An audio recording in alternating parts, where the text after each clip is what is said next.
اب تیسرا نظریہ جو ہے ابن عربی صاحب کا نظریہ ہے. اب ابن عربی صاحب نے یہ نظریہ جو ہے فصوص الحکم میں دو فص یوسفی اور فص اسحاقی میں ذکر کیا ہے.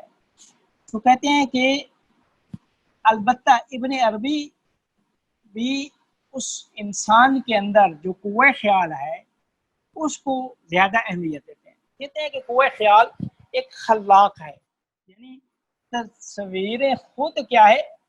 ایجاد کر سکتی ہے، تصویروں کو خود وجود عطا کر سکتی ہے. تو اس وجہ سے پھر وہ ابن عربی بھی جب خواب کی تعبیر کرتے ہیں تو سب سے پہلی بات وہ یہی کرتے ہیں کہ انسان کی دو حالتیں ہیں، یا حالت بیداری ہے یا حالت خواب ہے. بیداری میں انسان کے حواس کام کر رہے ہوتے ہیں، اور خواب جب انسان کیا ہے وہ سوتا ہے تو سوتے وقت کیا ہے انسان کے حواس کام کرنا چھوڑ دیتے ہیں. تو اب جب کام کرنا چھوڑ دیتے ہیں تو اب خواب میں انسان کی جو قوہ خیال ہے یہ کیا کہتے ہیں کام کرنا شروع کر دیتی ہے. قوہ خیال اس عالم خیال جس عالم میں جا چکی ہے وہ عالم خیال ہے، اس خیال سے اتصال پیدا کرتی ہے. اس اتصال کے نتیجے میں کیا ہے وہ چیزیں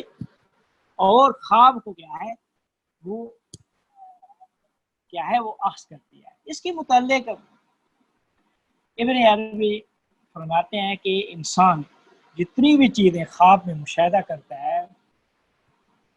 ساری کی ساری وہی ہوتی ہیں جو خیال حالت بیداری میں حواس سے وہ صورتیں لیتا ہے، اور یہی حواس سے وہ صورتیں لینا دو طرح کا ہے. اس کو تھوڑی سی وہ حواس سے کیسے خیال صورت لیتا ہے اس کی دو صورتیں انہوں نے بیان کی ہیں. چونکہ پہلے ہم بیان کر چکے ہیں کہ انسان کے قوہ محسوسہ انسان حس سے صورت لے کر خیال کے سپرد کرتا ہے. تو اب یہ بھی وہی بات کر رہے ہیں کہ جب حواس کام کرنا چھوڑ دیتے ہیں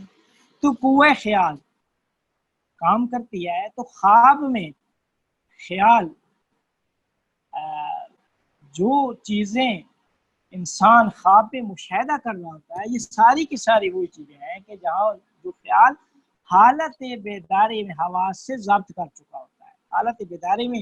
جو لے چکا ہوتا ہے تصویریں وہی حالت خواب میں بھی دے رہا ہوتا ہے، وہی انہی کو مشاہدہ کر رہا ہے. لیکن کہتے ہیں یہ جو ضبط یا یعنی صورتیں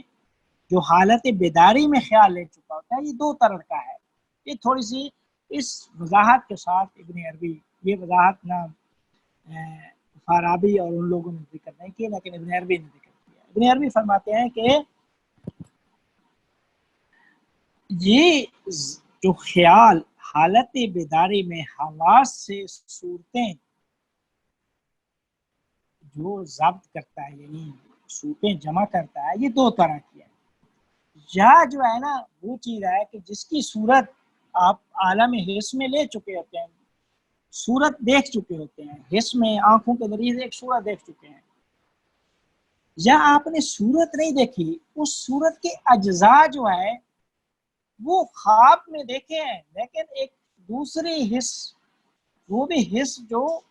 حس کو جس کو حصے باطنی کہا جاتا ہے، جو حس آپ کی خواب میں کام کر رہی ہوتی ہے اس خواب کے ذریعے سے آپ اس کی اجزاء کو دیکھ رہے ہوتے ہیں. تو اس کی یعنی تو اس کو بھی وہ نام دیتے ہیں کہ یا وہ چیز ہوتی ہے جس کی صورت کو آپ عالم حس میں دار کر چکے ہوتے ہیں، یا وہ چیز ہوتی ہے کہ جس کی صورت کو آپ خواب میں حس کے ذریعے سے دار کر چکے ہوتے ہیں. تو کہتے ہیں کہ تو اب ہم یہ نہیں کہہ سکتے کہ جو کچھ بھی بلکہ ہم اس طرح کہیں کہ ہم یہ کہہ سکتے ہیں کہ جو کچھ بھی آپ کی قوہ خیال آگے خواب میں چیزیں دیکھ رہی ہے وہ خواب جو آ رہے ہیں اس لیے صورتیں جو مشاہدہ کر رہی ہے وہ پہلے حواس سے وہ صورتیں ضبط کر چکی ہے،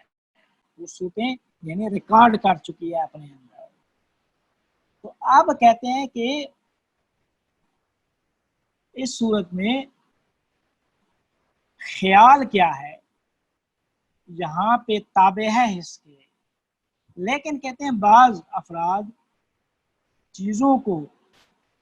خواب میں جو در کرتے ہیں وہ بیداری میں بھی در کر لیتے ہیں۔ یہ وہ کام لوگ ہیں، یہ اہل اللہ ہیں، وہ پیغمبر یا ولی ہیں کہ جن کے نفس ناطقہ جب بہت زیادہ قوی اور مضبوط ہوتی ہے تو وہی صورتیں جو حالت خواب میں آپ کو مل رہی ہوتی ہیں، یہ وہی صورتیں آپ حالت بیداری میں بھی دیکھ سکتے ہیں۔ اب ابن عربی آگے کہتے ہیں کہ خواب میں آپ عالم حس سے عالم برزخ میں منتقل ہو چکے ہوتے ہیں، عالم برزخ میں شہود کر چکے ہوتے ہیں، اور عالم برزخ یا عالم مثال، عالم خیال، یہ تین عالم، یہ ایک کامل ترین عالم ہے، ٹھیک ہے۔ تو یہ ایک حقیقت ہے، اس کا وجود حقیقت ہے، اور یہ تمام امور پہ نگرانی اس عالم کی ہے۔ یہ معانی جتنے بھی عقلی اور دوسرے معانی ہیں ان کو تجسد، جسم اور صورت جو ہے یہی عالم برزخ یا عالم مثال یا عالم خیال عطا کرتی ہے۔ تو لہذا جو جن کی صورت نہیں ہوتی وہاں وہ اس کی صورت بن جاتی ہے، یہ کہنا چاہ رہے ہیں۔ جو محال ہوتی ہے، ناممکن ہوتی ہے، اس کو ممکن بنا دیتی ہے، جس طریقے سے وہ چاہتی ہے امور میں تصرف کرتی ہے۔ یہ ان کے کیا کہتے ہیں وہ نظریے کا خلاصہ ہے ابن عربی کے۔ اور آخر میں جو کہتے ہیں کہ میرا عقیدہ یہ ہے، ابن عربی یہ فرماتے ہیں میرا عقیدہ یہ ہے کہ ایک فرشتہ ہے جسے اللہ تعالیٰ نے خوابوں کے اوپر جس کی ڈیوٹی لگائی ہے، کہ جو آخری آسمان ہے اس سے نیچے وہ فرشتہ ہے، اور اس فرشتے کی ڈیوٹی ہے خوابوں کے اوپر۔ اس فرشتے کے ہاتھ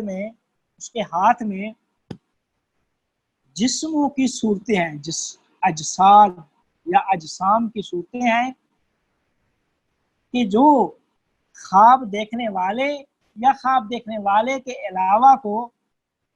علاوہ جو ہے وہ اس کو دیکھ سکتا ہے،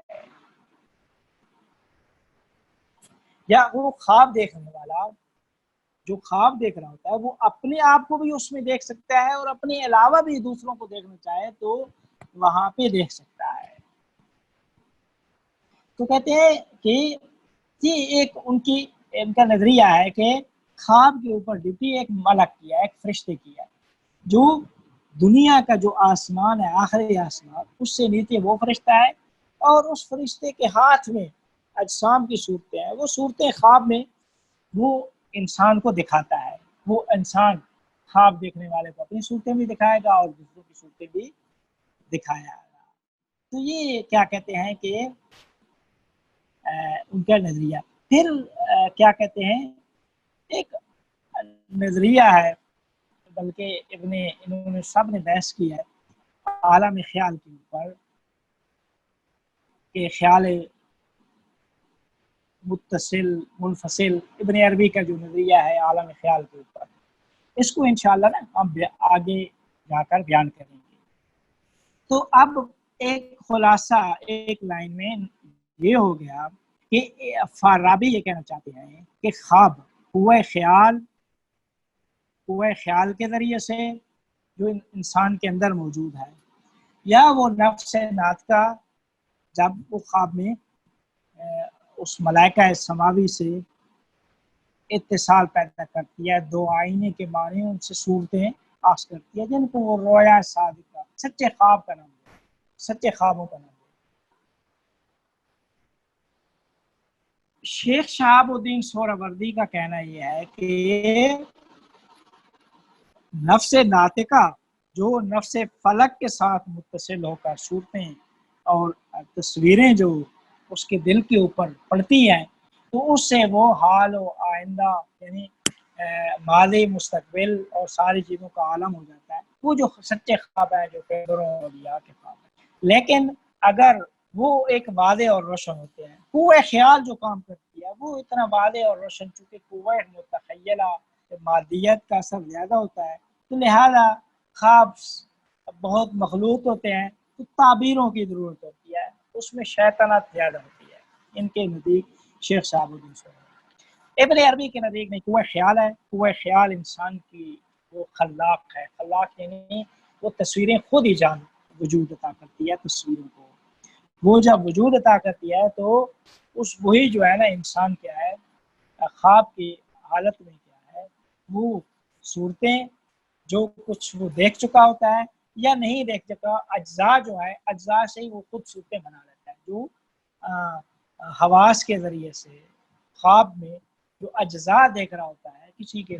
پھر خوبصورت بنا لیتی ہے وہ قوہ خیال یہ، اور اس قوہ خیال کا اتصال ہے عالم خیال، اس کو قوہ خیال کو خیال متصل کا نام دیتے ہیں ابن عربی، اور عالم خیال کو خیال منفصل کا۔ تو اب اس عالم خیال متصل منفصل اس کی بحث انشاءاللہ آگے والی نشستوں میں ہوگی، ہم انشاءاللہ اس کو بیان کریں گے۔ میرے خیال میں ٹائم بھی کافی مکمل ہو چکا ہے، تو اس وجہ سے آپ اگر کسی کے پاس سوال اگر ہیں تو جواب دینے کے لیے تیار ہیں۔